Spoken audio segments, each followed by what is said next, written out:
Emma Stuart, how do you feel after the arc? Are you recovering well? Yeah, feels great. Yeah, I had a really good run. Really, really enjoyed it. Probably the most fun I've ever had in a 100-mile race, really. Um, yeah, so recovery not too bad. Went for my first run, just a bit of a jog on Saturday. I had another run yesterday, which was better. So yeah, I'm going to go out this afternoon back on the fell because the sun is shining in Cumbria, which doesn't happen very often. So, so yeah, so yeah, going well. Yeah, really happy. Yeah, good. Yeah, wonderful. The sun came out this morning and I was like, oh my gosh, spring, it's here. Can you tell me just a bit about your background? I know you're a Scarpa athlete, just kind of how you got into running, where you started from, and how you ended up, winning the 100. Yeah, so I'm a bit of a latecomer to the running scene. Kind of started dabbling in running probably about 4.5 years ago, mainly because my partner James kind of encouraged me to do it. So I did a couple of half marathons and then I just jumped straight to a 50k. Um, so that was on the Isle of Man, absolutely fantastic event called Manx Mountain Marathon. It's a 50k event that traverses the entire length of the Isle of Man, and I didn't really put a lot of time and effort into the training, but I ended up being second female. And then I thought, oh, hang on a minute, maybe I can do this.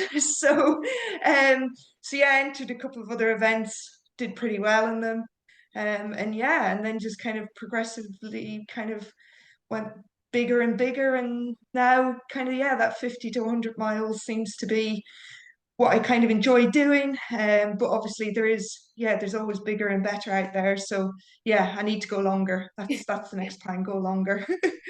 You kind of stumbled on your kind of talent then, haven't you, really? If you came second quite early on in a race, you've kind of gone, oh wow, I'm actually really, really good at this. Yeah, it's a bit funny really because I was always that child at school that was always last in all of the sports days.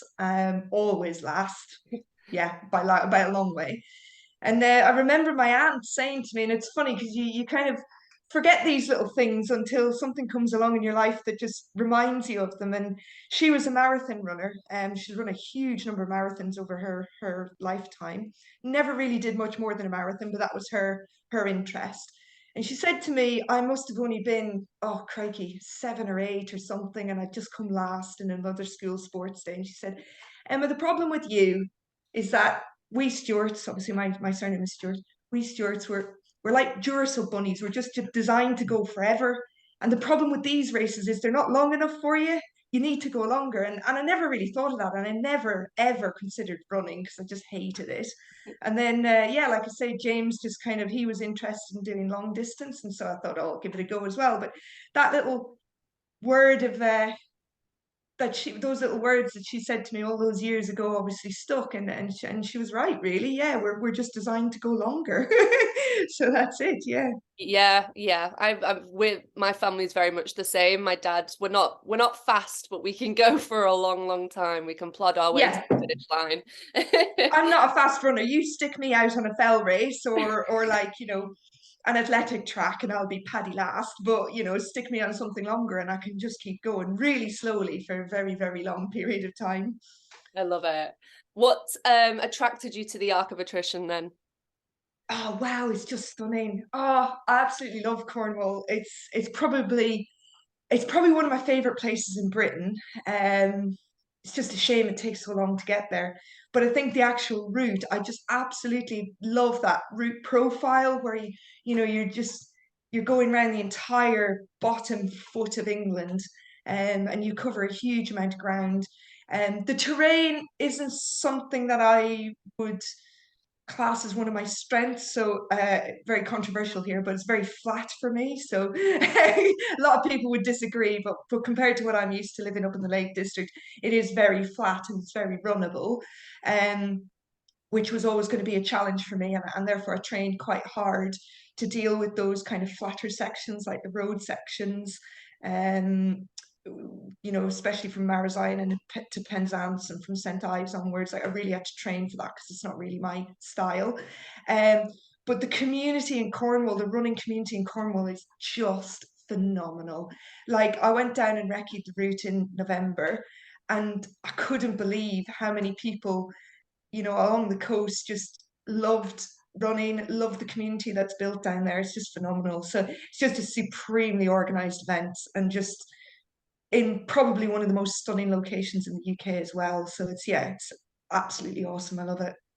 That's amazing. It's amazing how you can find these pockets of community all over the UK, because Yeah. obviously the fell running community in Lake District is known for being absolutely wonderful as well.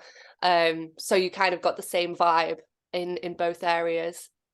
Yeah, but definitely very different styles of running, like they are just, it's amazing to think that we're on the same landmass because the running is so different. But yeah, the people, the community, that sense of spirit and just enjoying being outside and enjoying nature is just the same across the board. So how does it compare to other events that you've taken part in? Is it mildly different? Or was it completely out your comfort zone with all of the mini road stretches in?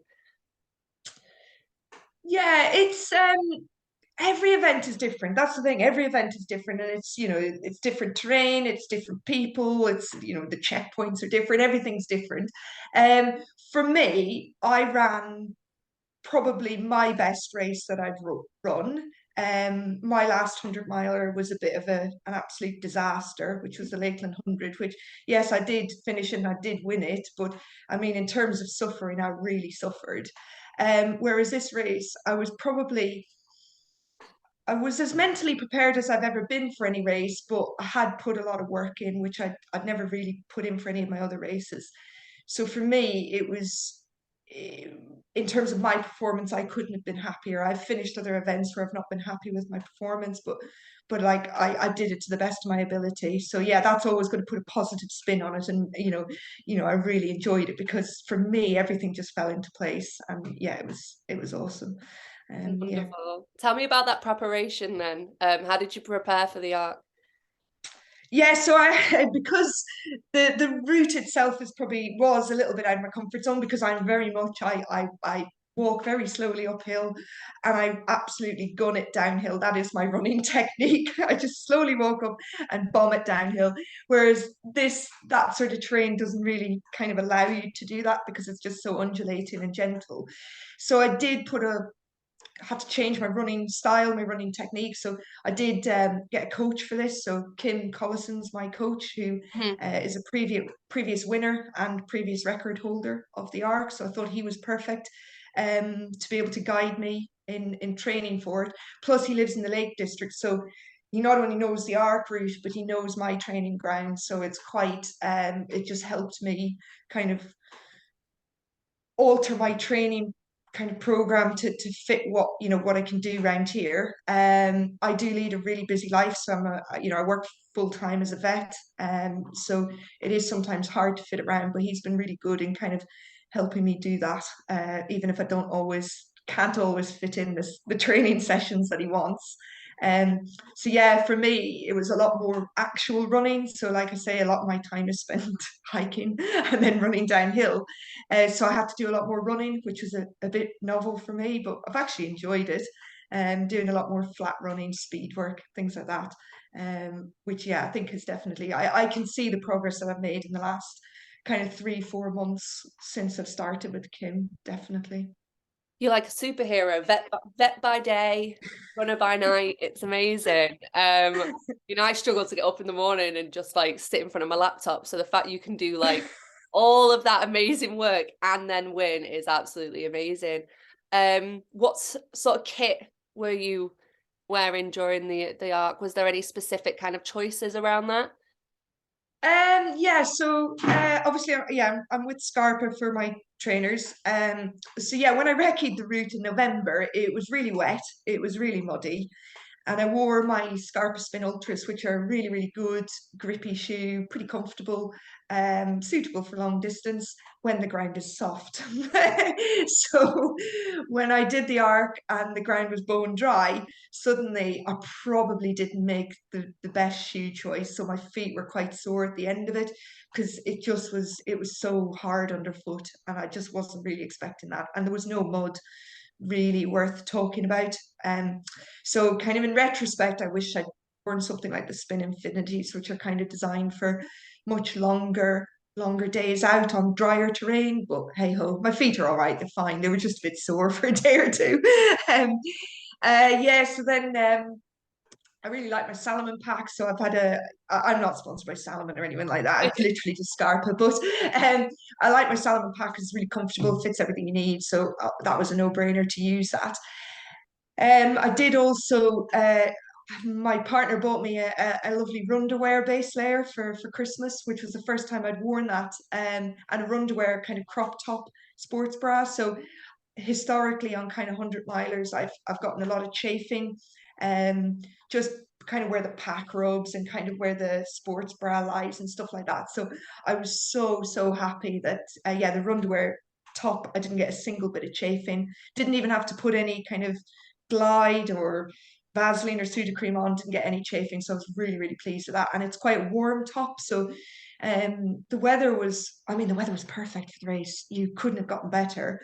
So I managed to yeah, just basically run in a kind of long sleeve base layer. James, who was crewing me, kept telling me that the temperature was going to get really cold.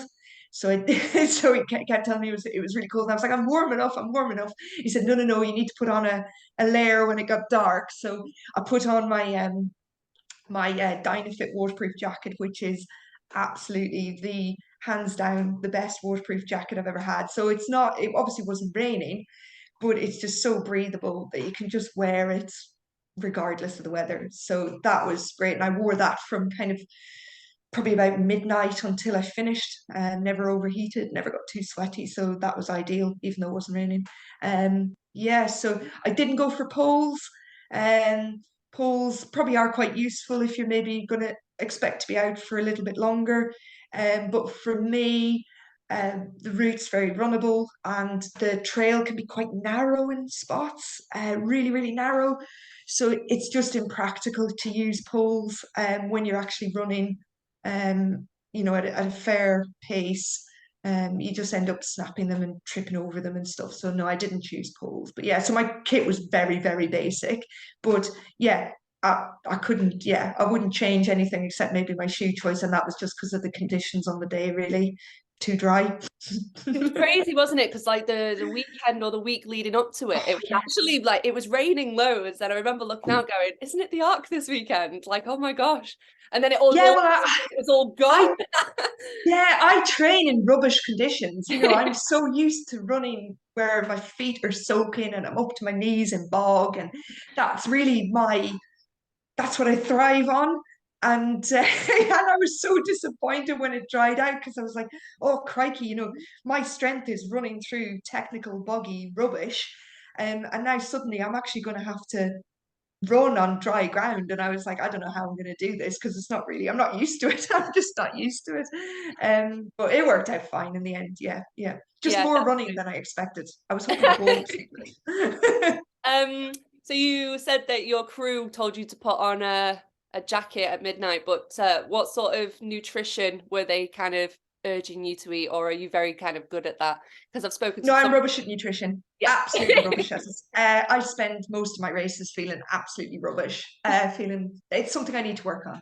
I am aware of that, and I'm working on it. So I struggle to eat solid food when I'm running. So I basically just pound gels. I know I can run 100 miles on liquid nutrition gels, things like that. So I'm more than happy to do that. So that was the beauty of having the crew is James could meet me every 10 miles and just shove fistfuls of gels at me. And I think probably having a crew is one of the things that allowed me to do as well as I did because I was able to keep the gels coming. So even when I couldn't eat a huge amount of solid fuels, I could always manage gels. Um, so yeah, I know more than 100 miles, I'm not going to be able to do that. I can eat solid food, I just don't want to. So I did eat some pot noodles and crisps, and I'm a big fan of bananas. So I ate a lot of bananas. Um, um, but yeah, the pot noodles went down a treat. Um, yeah, so nutrition can always be better. Like my last 100-mile race, nutrition really made me suffer because I couldn't keep anything down. I got so sick that I couldn't keep anything down, and I literally ran probably 70, 80 miles on fumes, really. I couldn't take anything. Whereas this time I was able to consistently, I was eating gels, I was taking gels all the time. And yeah, I didn't have a huge number of low points. I normally use raw mountain fuel as a liquid nutrition, as a energy powder. Unfortunately, I forgot my raw, and I ended up with tropical and berry, and I did get quite sick of the flavour of it by the end. So I did vomit a couple of times, but sometimes you feel amazing afterwards, and I did. And I was grand after that. So puking is just part of it for me. Amazing. It's called So the puking rally. yeah, 100%. I get not being able to eat is something that I need to kind of really focus on as well. I think runners are notorious for just like, let's get to the finish line and not. I actually think women are really bad at it. I Mhm. think women are much worse at eating than men. So if you speak to a lot of female ultra runners, I think we all do struggle to eat a bit more than men do, and I don't know why that is. But yeah, it's something I certainly need to work on, especially if I'm planning on doing kind of multi-day events. I just need to get better at it. Know that. How did it feel crossing the finish line? Oh man, I was so emotional because I'd worked, like I had worked pretty hard for it, and the last kind of 3 months I put in a lot more groundwork than I've probably ever done for a race. And I think it was that feeling that wow, it's all come into place. And yeah, it was incredible. Like I think I was probably so dehydrated I couldn't have actual tears, but I did cry when I crossed the finish line. And I met my partner at Port Reith, which is about 4 miles from the end, because I didn't know whether I was going to use poles for the last couple of miles or not. And I just remember I just walked up to him and I said, "Am I going to do it? Am I going to do it? Am I going to finish this?" And yeah, he was like, "You're miles ahead. You can definitely do that." And yeah, definitely was very emotional at that point and shed a few tears. And then yeah, and then I headed off from Portree to the finish, which was hard. That section's hard. But yeah, it was really emotional crossing the finish line, just to have everything fall into place like that. It's great. It was amazing as well because not only were you first woman, but you were fourth person in overall, and you were the first woman to get the sub 24-hour buckle. How did that feel? Knowing that you'd also completed that record as well. Yeah, I mean, yeah, it was amazing. So I only really had one goal for the race, which was to finish sub 24 hours. I Mhm. really wanted that black buckle because both of them, this was my third 100-mile race. Both of them I finished in sub 24. So I knew it was very, very achievable. And that was all I really wanted. So to break the record as well was unexpected, but just really, yeah, amazing. Really, like yeah, I was chuffed with that. Really, yeah, couldn't, yeah, just awesome. Don't know Um, what to say, really. no, I get it. I can feel the passion coming from you. It's really inspiring. How important do you think it is? Women in ultramarathons has really risen quite exponentially over the past kind of decade. How important do you think it is for people like yourself who have full-time jobs and are female to be kind of completing these ultramarathons around the same times as men? I just think it's incredible. To me, it makes me feel so, so proud to see how the sport's progressed over the last couple of years. Like, it's one of very few sports where women can compete on a level with men. And the longer the distance, the narrower that gender divide. And that's why I love the sport so much, because suddenly we can compete on an even playing field. Um, and I think that really boils down to like the resilience and the determination of a lot of women. And I want to see more and more women doing it and competing at this level because it's so doable. The best thing about ultra running, particularly when you get over kind of 50 miles, you're doing 100 miles, 150, 200 miles, so much of it is about mindset. It's not necessarily about physical ability, it is about mindset. As I say, I'm not a fast runner, but I can run slowly for really, really long periods of time. And when you couple that with yeah, just sheer stubbornness, determination, ability to go without sleep, which women are really good at. You've got this perfect kind of concoction for women to do really, really well. And that's why I want to see more and more people. And like I say, people are put off by the distance and they're put off by cutoffs and they think, I can't do this. No, no, no, you definitely can do this. Just have to keep moving. And yeah, what I love about it is like when your body is saying you need to stop, your mind can very much override that. And that's why it's such a powerful sport, because so much of it is all mindset and it's all in the head. And yeah, I'm really excited to see where the sport goes. I think it's not going to be long before we already do have women winning races outright. And I think the reason we don't see it more often is because of the percentage of women that enter. So when you look at the entry list, you're doing well if 30% of the entrants are female, yet we can consistently finish in the top 5. So imagine what those results would be if it was 50-50. We really would be seeing results which are, very, very evenly split, I think, definitely. So yeah, we just need more women to do it, definitely.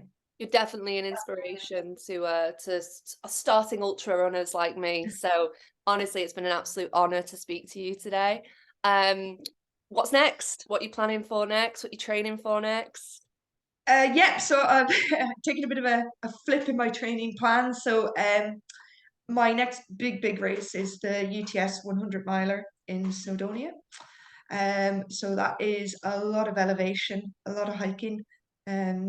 So yes, I'm back on the hills. I've not been really on the fells for kind of 4 or 5 months, so it's going to be good to get back out there and do some proper kind of steep technical stuff again. So that's my next big one. I have the Great Lakeland 3 day. I don't know if you've done it, but it's a really good weekend in the lakes. So I'm doing that as a bit of a fun run, which because it's only 2 weeks before the UTS 100 miler. So I'll take the dog and we'll just have a really good weekend there and do a bit of running and navigation and things like that. But yeah, UTS 100 miler is my next big one.